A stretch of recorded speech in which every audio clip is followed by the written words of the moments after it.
પણ જે પણ ધર્મસ્થળ હોય, દેવસ્થળ હોય, એ માતાજીનું હતું એ તો એક માધ્યમ છે કે તમે તમારા જીવનના તમામ દુઃખ દર્દ અશાંતિ લઈને મંદિરમાં માતાજી પાસે જાઓ, એ મૂર્તિના ફોટાના મંદિરના તમે દર્શન કરો એટલે અંદરથી જ ભગવાન કૃપા આલ, મગજ તમારું શાંત રહે, તમારામાં સારા વિચારો આવે, તમને ભક્તિના માર્ગે મોકલે અને જીવન તમારું પરિવર્તન થાય. એના માટે મંદિર હોય.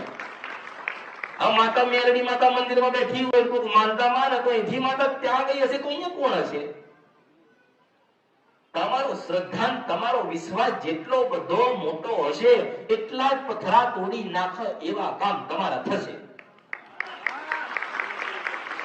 અને દેવનો કોઈ દિવસ લાલચ આલશો કે માતાજી તમને 5 કિલો પેંડા જડાવીશ, મારું આ કામ થઈ જાય તો તારા જેવા 500 પેંડા ખાઈ લીધા માતાજી.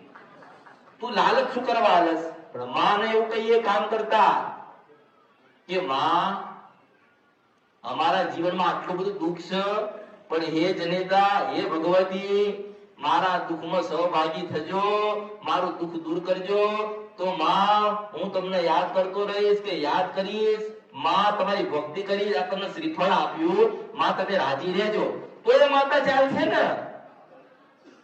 આ તો કામ નહીં થયું એટલે કે સુખડી ધરાવવાની. તે માતા એમ કે તું મારો નથી એટલે હું તારું કામ કરવાની નથી. તો વિડિયો જોવા માટે અત્યારે જ ભક્તિ અમૃત યુટ્યુબ ચેનલને સબસ્ક્રાઇબ કરો. બીજા વિડિયો જોવા માટે આપણી YouTube ચેનલ શ્રી ભક્તિ અમૃતને લાઇક કરો, ફોલો કરો, શેર કરો અને સબસ્ક્રાઇબ કરો. બેલ આઇકન દબાવવાનું ભૂલતા નહીં. જય માળી હર હર મહાદેવ.